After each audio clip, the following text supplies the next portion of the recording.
I'm Richard Fitzgerald. This is Dubai Works, where we interview the business leaders making a difference in this great city.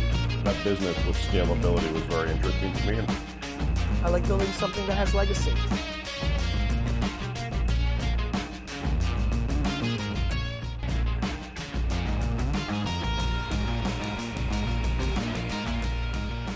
Eid Mubarak to everyone listening over this long Eid al-Fitr weekend. Hope you're all having a wonderful time. We did record this episode a couple of days beforehand. It's a really interesting interview for two reasons. One is the industry of consultancy is going through a corporate reputation issues at the moment. We've heard of KPMG fines in Dubai, global restructuring issues with companies like EY. But also, as usual on Dubai Works, we love to tell the stories of businesses that are born and run here. And what a great story this is with the makeup of the business is senior people who've come together with established careers to form this company. So enjoy the conversation.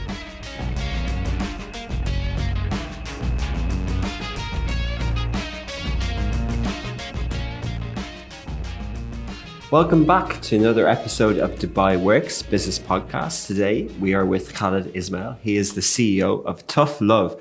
ToughLove provides business guidance that can easily be assessed by individuals who may have limited resources, experience, or ability to handle their expansion or to try out optimal approaches. We'll be hearing the very interesting story of ToughLove. Lots of experience goes into this company, the advisory industry in the UAE and the region, and what comes afterwards. Good morning, Khaled. Good morning, and thank you for having me. Thanks for coming on the show. Yeah, so ToughLove has come across my radar. It's a very catchy name. So can you tell us a bit about it? The name is part of the selling proposition. It's tough love. Tough love is what usually is given by someone that cares about you. Your uncle, your aunt gives you tough love because they care about you and they care about your growth and your prosperity, whatever. So from a business perspective, that's where the name comes from. Of course, there's a story or a backstory to it. But the idea is for us to tap into the market with giving tough love to businesses to grow, mainly SMEs, family-owned businesses. The bigger boys and girls out there, they have their own resources and they have access to the bigger boys out there that help them with their growth. So that's really what tough love is all about. And so when did you start the business, and can you just describe the makeup of the business, who's involved and everything? Of course. So the business started a couple of months before I stepped down from my corporate career of about 33 years now. Wow. And I thought, I want a purpose. I need a purpose. Like a lot of people who are a bit grayer than I am right now. And I thought maybe there is a way to give back to the community, the business community that I belong to. And every time I spoke to someone, especially the ones I had an eye on, they would nod with me and they would say, I like the idea. And then, of course, when I say the word tough love, they kind of say, interesting, let's talk more. So the idea came together when I met a lot of practitioners, people who were like me, been in the industry, never probably played a role in their life in a consultancy before. And we all agreed we want to come together and create Tough Love. About a year and a half ago, we've celebrated our first anniversary on the 9th of March.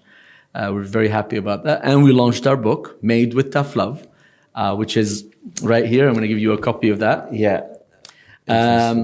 And the individuals behind it are industry captains. The people, they're high-profile individuals that have stepped down from their 3 or 4 decades of experience, and they have worked in multitude of companies, mostly international companies, where we learned whether it was in the advertising industry, aviation industry, banking, FMCG, packaging, industrial, all of that. I mean, I can mention various names, but that's really the makeup of the team. We have partners and we have senior advisors who comprise of the people that come together to form Tough Love. Yeah, amazing. And your background was, when you say industry, was it the advisory industry or a different? My background was never been in the advisory or consultancy. So just like everyone else on the team, I've started my career in advertising about 33 years ago. I went and I looked after two major brands, Coca-Cola and Tetra Pak.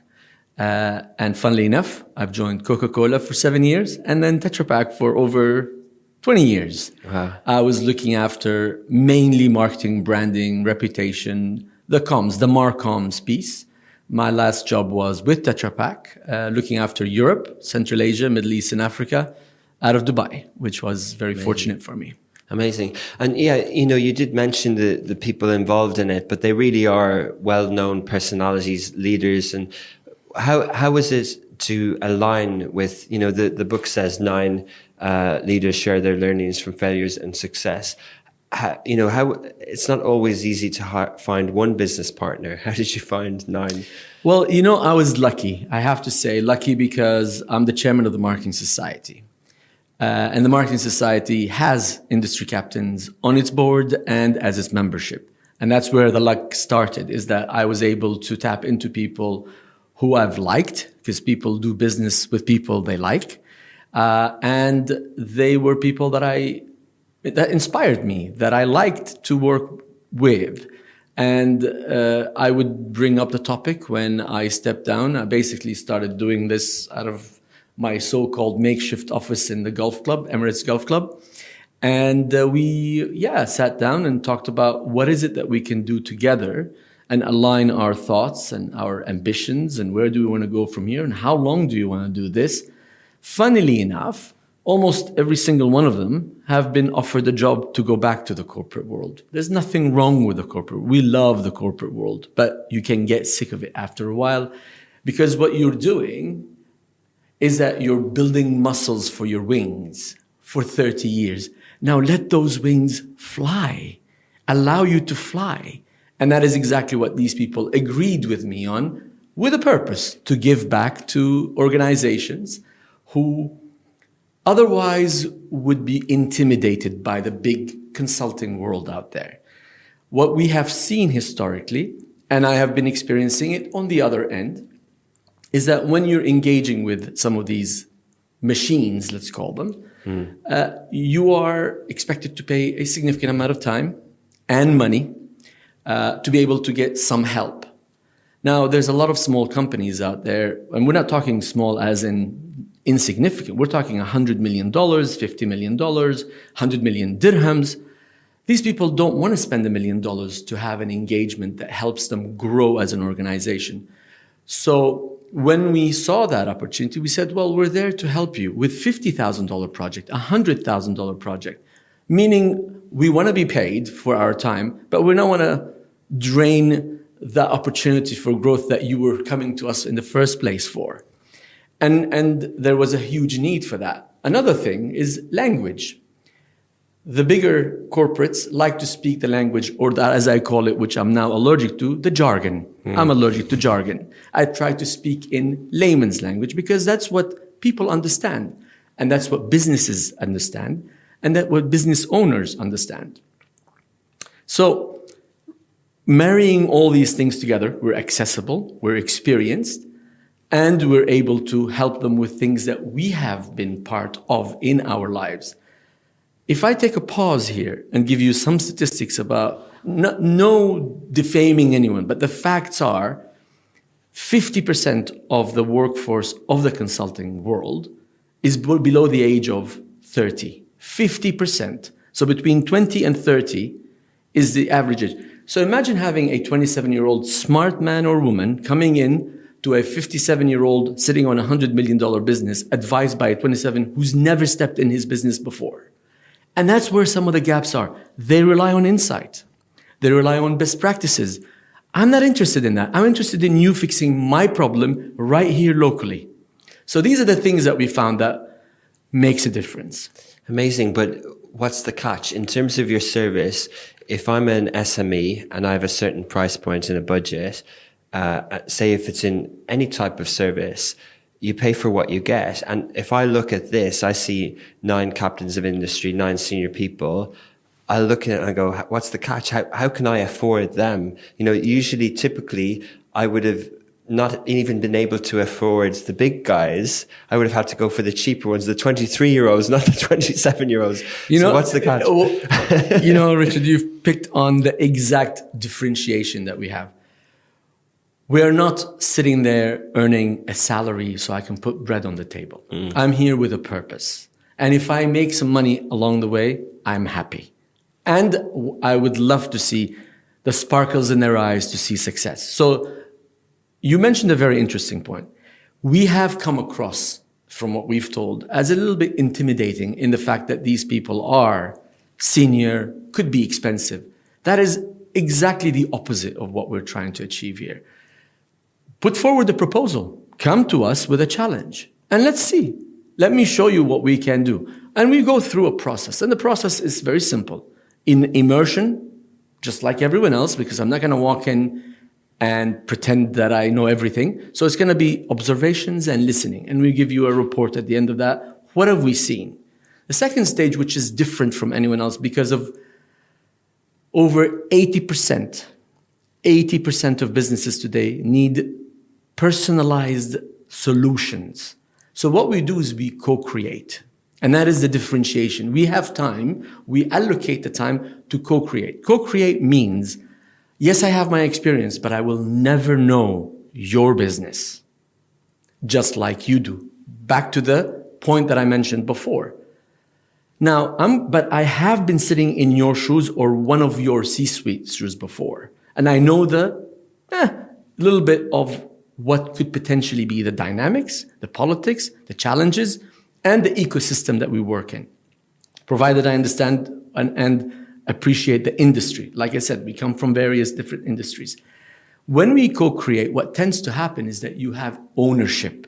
No one's basically putting a spoon by force in your mouth saying, here's the solution. We have co-created it with you. And the third one is obvious, is implementation. The key is in implementation. And the idea is to implement at a local level and to make sure that we are accountable for the results together.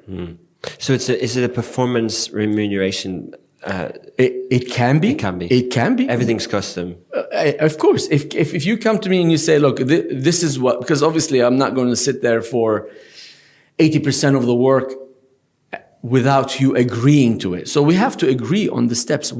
At every stage you agree. Usually any business would have 10, 15 different priorities. I don't advise that. You choose 3.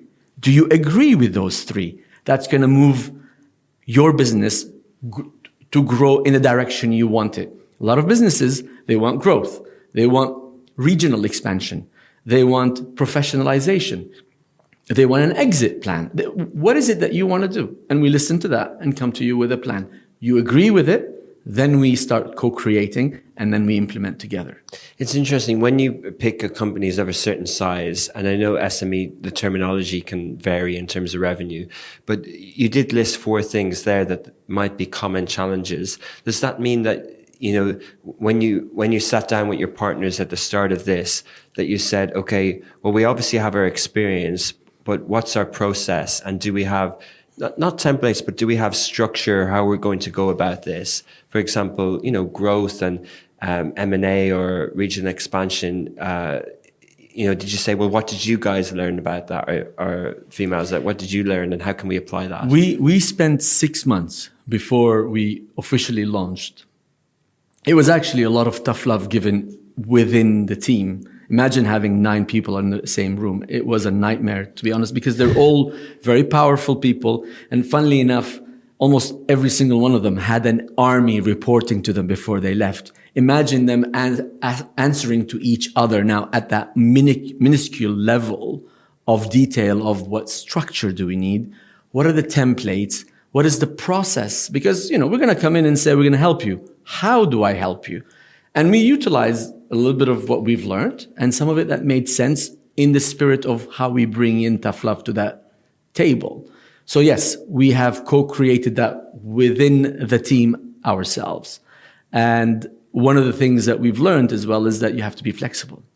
Because you may put a template, it's the policy of the company. No, we have a standard. We want to stick to it because I want to deliver quality. But if it means that we are flexible, nimble enough to change things. And the beauty of it, owning your own company and as a CEO, is that if something doesn't work, I don't go take 3 weeks to make a decision. I sit down with the team. They come back to me with a solution. I go propose a solution. And guess what? Within 5 minutes, it's changed. And then we have to put it in place and in practice. And that's the beauty of having a smaller company. Now, we want to grow, but I would also want to grow with the same spirit. Yeah. And a year in, the services that you'd set out to do, how, one of the things about a service industry, whether it's marketing, is that theoretically you can generate revenue as soon as you have a client.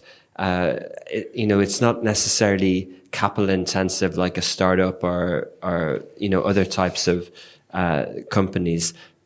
Was that your experience with, a year in? Obviously the brand was received well in the market. You had good comms behind it. You had well-known personalities involved, but was that your experience from a commercial point of view and a services point of view? One of the things that I take pride in is that I have failed several times in startups in the past. One of them was a company that was here in the UAE, and startups are a different animal. One of the things I learned is you have to keep your burn rate very low. Even though you're being funded, whether self-funded or friends and family funded, or potentially a VC, but they'll interfere anyways. But one of the things I learned and we agreed on is that we have to keep our burn rate low, our expenses low. So for example, and one of the reasons why we're able to afford giving advice at a reasonable, efficient rate, let's call it. We don't have offices. We're virtual. Having said that, we have a home, and our home is the AUD, the American University in Dubai, because we went to them and we said, let's barter. We'll give you our time for your alumni, your deans, and your students, and let's have an office. So that's an example of that. We don't hire people, so we don't have any salaried people. This is the beginning of a startup. That will change. But the point is, to be able to survive, you have to have a runway of how much money you need to spend on marketing, on processes, on computers, on website, whatever it is. But the point is, that is the survival mechanism that I learned before to enable a startup to survive until significant amount of revenue starts coming in. We've been extremely lucky that revenue starts coming in from day one. And the idea is how can we scale that up by bringing in advisors that help us deliver. Whilst we are now 5 partners and 4 senior advisors who are part of the 9, we need to rely on advisors to deliver some of the projects with our supervision and lead. So that's scaling it up. And that comes with cost. But for now, this is where we are. Interesting. And the partner approach and, employee-owned or partner-owned companies, is that something that you think you will continue with ToughLove? 100%. Because if you don't have a stake in something, and that brings me back to many experiences, if I don't have ownership of something, whether it's an idea or a company, don't expect me to have the same zeal as you, Mr. Owner, Mr. CEO, who owns a significant part of this. Even if I give you a fraction of that, but you walk away thinking, this is my business. If I'm going to do something bad, it is going to impact my 1 or 2 or 5% that I own. So many companies have that in the sense they have something called associate partners, which means you're not a founding partner. And that is one thing that is actually on the books going forward for us. Interesting. Khaled, to switch tack a little bit, I want to ask about the industry because I'm conscious that I want to talk about the advisory industry, but also the marcoms. But if we take the advisory and consultancy industry first, what's the status quo? Especially amongst the clients that you speak to in the region, what's the reputation of the consultancy industry at the moment? Let me just take it back one of what I am passionate about from ToughLove perspective, and then we lead to that. So there are 4 areas that we deliver on, and that's the areas that I'm also comparing myself to. One is strategy and operations of a company, not audits, not financials, not legal. The second one is marketing and everything comms, reputation, PR, etc. branding and culture. And also we've just recently launched the ToughLove Academy, where we are giving away courses to senior C-suite executives, intermediate managers, and executive level entry for the companies. We have keynote presentations that we offer as part of the academy, and we have something called a senior interim placement as well. So if I am now jumping into the industry, I reflect on where do I belong within that industry. So if to zoom up a little bit, the global industry itself is a humongous industry. Right now, I think in 2021, $316 billion is the value of that industry. We expect it to grow to about 330 this year, and between $800 to $1 trillion by the end of this decade, by 2030. So we're looking at a macro industry that is around us. Now, if I bring it down to the region, because we belong to that region and we contribute towards it, the biggest player obviously is our friends next door at $1.8 billion in Saudi, $730 plus million in the UAE, and the third one in the GCC is Qatar at 321. So really the difference is significant. And just to put that into perspective, that's way higher. That's higher than marketing services, isn't it? Those numbers? Well, or is it similar? It may be because you have media that you need to account for. Okay. Media is significantly high, but yes, it can compete with just the marketing services per se. Yeah, okay. Yeah. So we're dealing with a sizable industry. So that's the macro piece of it. And yes, these industries come with their own challenges. I obviously thought about this before I came here, to be fair, because what are the main challenges for an industry like this? The first one is there's an increased competition. It's happening, and I've read about it, and it's actually something that is, there's a reason for it post-COVID, and we'll come to that in a second. There's about 700,000 consultancy firms around the world. Maybe about 300-400 here in the UAE, but we're talking, it's a significant industry in that sense. So increased competition will allow for that challenge to take different forms of quality, speed, price, etc. The second one is the digital disruption that's happening in the past 5 years. One of the interesting facts that I read was, it's a McKinsey fact, actually, so it's a self-critiquing of the future of the industry. About 35% of the workforce that they have could potentially be replaced by technology, existing technology. We haven't talked about ChatGPT yet. So imagine that 35%, where will it be in a year or 2 or 3 years' time? So that's another challenge, to have to think about how do I utilize that resource. And some of these guys are super knowledgeable in their industry and smart. Okay, so again, no critique of that. The third one is clients. Clients, I was a client for 30 plus years. Our expectations are changing. And like I've said in the previous point, was 80% of clients today, based on global research, are expecting specific tailor-made solutions from experts with specific industry or function experience. Okay. I'm reading it word for word because that's what I've researched. And I said, interesting. That is, why are they changing? Because before they used to be spoon-fed. I want this, go and get something done in the back office or back in the kitchen of yours and come back and show it to me. And I'll come along because I don't know any better. No, I do know better now, and I expect tailored solutions. The third one is the gig economy. The fourth one, is the gig economy is growing. And that's the point I'm trying to... Post-COVID, a lot of people wanted flexibility. So these people are growing in numbers.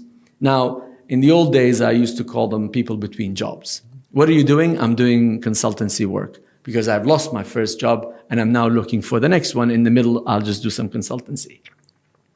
That is no longer the case. People are actually making a living out of it because technology. I could be sitting here advising someone in Florida or vice versa. And I'm using that as an example because it's talking about even across oceans and time zones. And that it's still happening right now. Now, the last challenge that I think I have to reflect on, and that's a little bit of a juicy one in the sense that it's worth reflecting on. One is reputation of the industry. All you have to do is Google consultancy and scandals and audit scandals and companies being banned from operating in an audit in country A, or an industry that has pushed its wrong product because of the mighty lobbying machine of that advisory company or consultancy.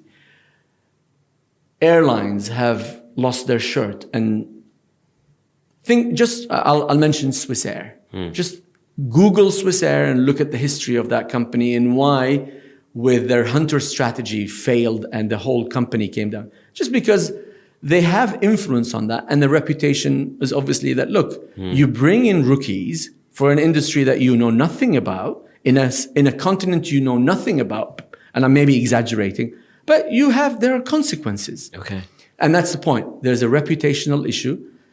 Maybe I would probably here and today with you ask for, just like every industry has its own audit forum, we need to have an audit forum for this industry, because every single day, if not once a week, one of those consultancy is fined a couple of $100 million for some misconduct of some sort. That's not cool. And I don't want to be part of that. Because it's not sustainable. And the fact is, it's still legal. And I don't know how and why. But anyways, that is a challenge that I think is worth reflecting on. Interesting. But some of these companies, as you mentioned, if they were Googled, it is out there. So there is, the courts are involved. There is obviously 100%. reputational issues. And it's very, do you think it's damaging then on your industry if you're entering it? Because when you were speaking, I thought, well, actually the problem here is a reputational problem for these companies. And maybe someone with your experience could have consulted them. But, why did you take on this sort of harder, why did you join an industry that isn't sort of the hottest thing right now? I'll take it back to my first initial thought. My thought is I wanted to use my wings, my knowledge, and help people. I'm not going to stop doing that. But whilst recognizing that there is a significant reputational issue, let's say, because the word consultant is actually not very well received by a lot of companies, including those that use consultants. The word is not a taboo, but it's actually not your positive, most respected name in the industry. We pretended, and I want to be straight up, we called ourselves advisors, whilst we are consulting at the end of the day, but we are ToughLove advisors.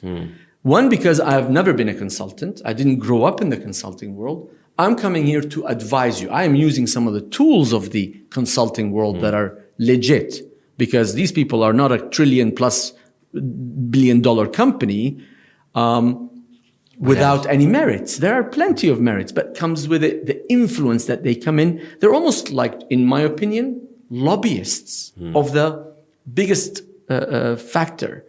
So I've gone into an industry. I accept it. I'm going to see if I can reform it. Not today. I'm too minuscule of a person. But my voice with you here today to say, look, there is a better way. Not just ToughLove advisors. There's plenty of out there, the gig economy out there. Use them, utilize them, but at the same time, hold those, and just like a lot of governments are, those who are creating that reputation accountable. The sad part is they have some deep pockets. Deep pockets. And they would rather settle out of court than to admit fault. And that's where my problem is. Yeah, fascinating. When you listed out the kind of 4 areas of services, you included comms as well. Correct. How do you view the comms industry? From my point of view, I often think, PR agencies, especially working in media, that they're very tactical. They're very sort of, they miss the point of comms a lot of the time. they're in this sort of sale part of marketing as opposed to the brand reputation and communications. I know that's a generalization, but I wonder, from your view, from someone who worked with a large corporate for a while in that sector, when you were procuring partners, is the industry good enough here in the comms world? Let's start with definition of what comms is. Comms is communicating a message both internally and externally. And that message needs to be consistent with your company's strategy. So there's a bit of scientific feel to it rather than just here's a word or here's a press release, which is the old days. Remember, I used to be in the days when we used to fax them. So I've seen the evolution of the PR world, the comms world, and I've seen it evolve into a place where it can have influence on your people and other people who you're trying to sell your product or services to. I consider that as the bloodline in your organization and hopefully to the world out there that you're trying to, because it ties all the pieces together. Now, for you to be able to go into such an intricate piece of machinery, you need to know what your client's needs are. So send me a brief is too passé for me, because sometimes you're going to miss the cultural piece in the brief, the nuances in that brief. For me to be able to add value to your business from a comms point of view, I need to spend time walking your corridors, speaking to your people. We don't do that. We don't invest time in that. Recently, hired an agency, digital agency. I was, coaching them because that's part of my job. I was saying, look, you guys, me sending you a brief and talking to you on Zoom is one thing. Meeting, traveling in, making an effort to attend events, invest in this time, whether it's an iftar, whether it's a breakfast, whether it's a dinner, whether it's a company function. Come and just sit in the corner and listen. Then you understand the language they use, the culture they have, and the challenges they have. Then you go back and use your brain to put a comms strategy together. Okay? Not, okay, what do you want me to do? This is not like you're not having an exchange over a counter. I need to be part of your organization to a certain degree to be able to help you in the most efficient way. Fascinating. Okay, that's brilliant. That's your approach. I like it. Very valuable. But how do you, from the commercial side of comms, the industry that is, that's a great way to look at it internally as an organization. But, that's not necessarily how the industry is working at the moment. The industry is grappling with speed of technology. That's the fact. Because a lot of advertising industries have evolved very, very quickly and very recently as well. The comms world is the same. Right now, one of the first questions is trying to talk about talent of someone writing something. And then in the same breath, you're talking about what ChatGPT can bring to the table. So wait a minute, do I need to hire and train someone when I have the technology that can take over very quickly if I know how to utilize it? And you don't have to be so good to come in and produce some good quality content that's well researched. Of course, there will be one or two people that checks it. But so that's back to the point of, yes, we're not there. Will we ever be? Because the world is moving every day. But the point is, because of the speed of technology is impacting that specific industry, you don't know where to get your talent from, because you need talent for this. And to be able to invest in that talent and create a structure, a modus operandi of how I do business with my clients. You're trying to pivot every day. How are you going to spend time creating that model that is the most efficient, most effective way of adding value to your client's business? Look, it's not easy. Otherwise, I would have opened another communications agency at the same time. But the point is, there is a need for it, and there is a need for it with you being able to have both an eye on the prize, the client and their needs, but also what's happening around you, so you can bring value from the speed of technology that's happening around you. And sometimes you lose sight of one or the other because you're focused on one. But the challenge is to have both, especially now. Interesting. You mentioned sort of lobbying and things like that, and it reminded me of, you know, how corporations grow in the US and in other parts, and how polished they seem with corporate comms, and right down from it, in, you know, strategies and objectives that are important for the business to how they manage their investor relations and everything like that. Do you think the region's ready for sort of, you know, let's assume there's, you know, we're on the wave of economic growth. We're going to have a lot more commercial entities go public in the region. There's a lot more foreign direct investment. There's a lot of things like that. Are the corporate comms, is it good enough in the industry, in the region in general? I would be lying if I said yes. I would be optimistic that there is a recognition that the more exposed you are, the more you have to have your ducks in a row. If you're a small company, you make the rules, you and your clients and the little ecosystem that you work in. But if you become a public company with media that holds you accountable for everything that you do, then you need to have your comms ducks in a row. Which means there's something in because I've done crisis management globally for our teams when I was, that is my area of expertise. There's something called a holding statement. You write a holding statement. That is what every single one of your 1,000 employees need to repeat when someone asks you a question. That is holding yourself accountable for something, because whatever I say is the law for the company, but you, when you hear it, you can hold me accountable for it, whatever that is. Whereas today that may not be as strict. That is how you control a multi-billion-dollar company, is to make sure that you have processes in place. There's one, maybe a backup spokesperson. Not everyone can speak in a company. And that's why there's something called media training. Because you media train a person to be able to communicate the company's message in a consistent way, credible way, in a believable way.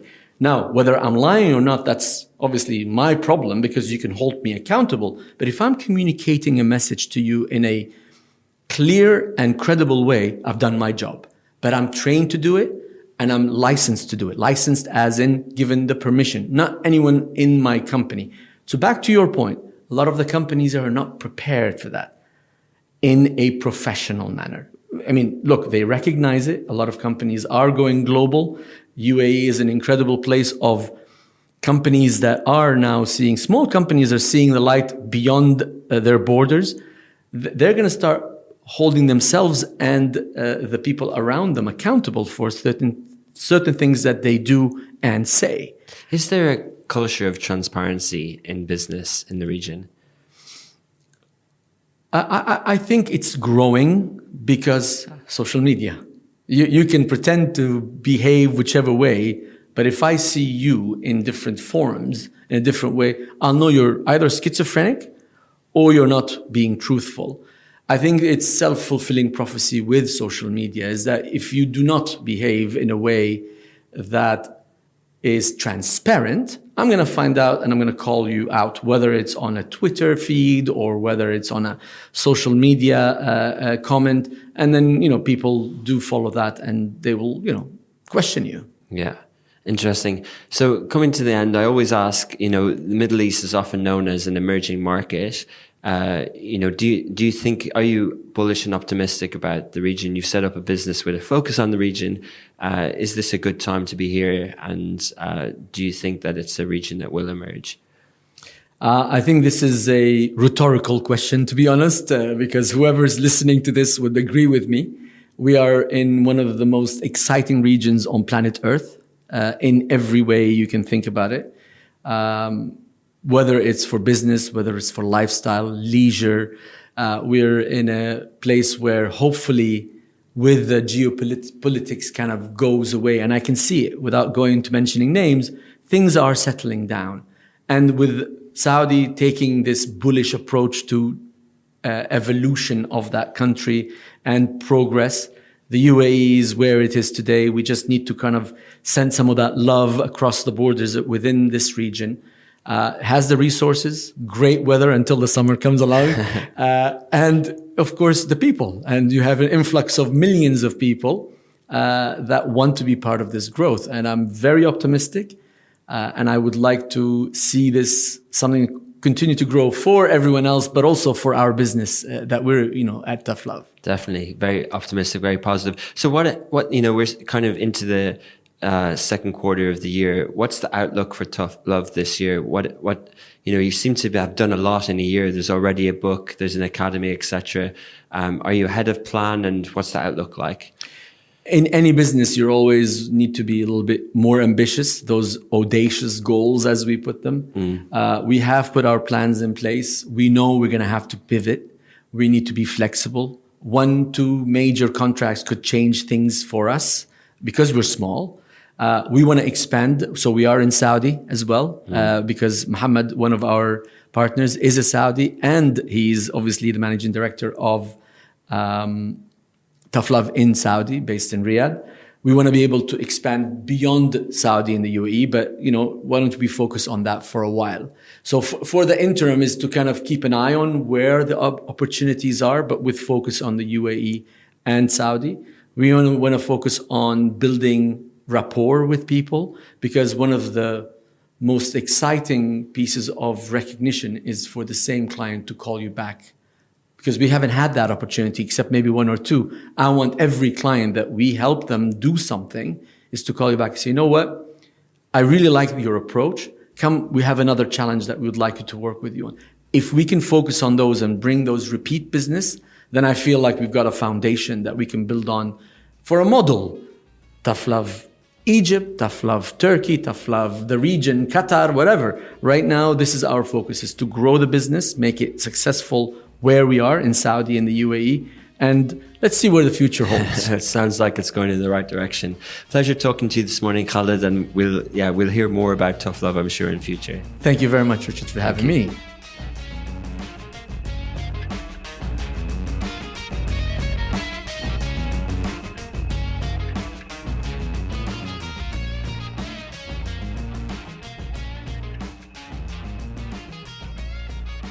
I was taking notes during that. I think I know everything about online communications, and then Khaled teaches me some more. So I hope you enjoyed that conversation as well.